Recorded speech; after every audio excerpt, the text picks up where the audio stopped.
உச்சநீதிமன்றம் சொல்லியிருக்கு பாருங்க. நான் உள்நோக்கம் கற்பிக்கல, உள்நோக்கம் தான் கற்பிக்க கூடாது, விமர்சனம் பண்ணலாம்.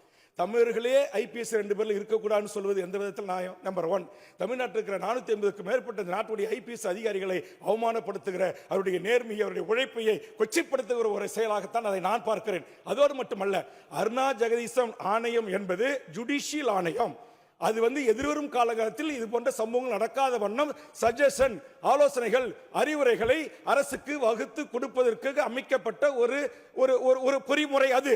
ஆனா சிபிஐ விசாரணை என்பது முழுக்க முழுக்க சிபிஐ கிரிமினல் சார்ந்த, இந்த குற்றவாளிகள் இத்தனை பேர் செத்திருக்கிறார்கள், இதில் ஏதாவது வன்முறை வந்திருக்கிறதா, அவர்கள் குற்றம் சாட்டுவது போல் வேறு யாராவது இதில் சமூக விரோதிகள் ஊடுருவி இருக்கிறார்களா என்பதையெல்லாம் ஆய்வு செய்வது. ஆனால் உச்சநீதிமன்றம் இதை கூட கருத்தில் எடுத்துக் கொள்ளாமல் இன்றைக்கு நீங்க தமிழ்நாட்டை சேர்ந்த தமிழ் ஐபிஎஸ் அதிகாரிகள் இருக்கக்கூடாது, அதே மாதிரி நீங்க எஸ்ஐடிக்கு நாங்க தடை பண்றோம், நீதி ஆணையத்தையும் நாங்க தடை பண்றோம் என்று சொன்னால் இது ஏற்றுக்கொள்ள முடியாது.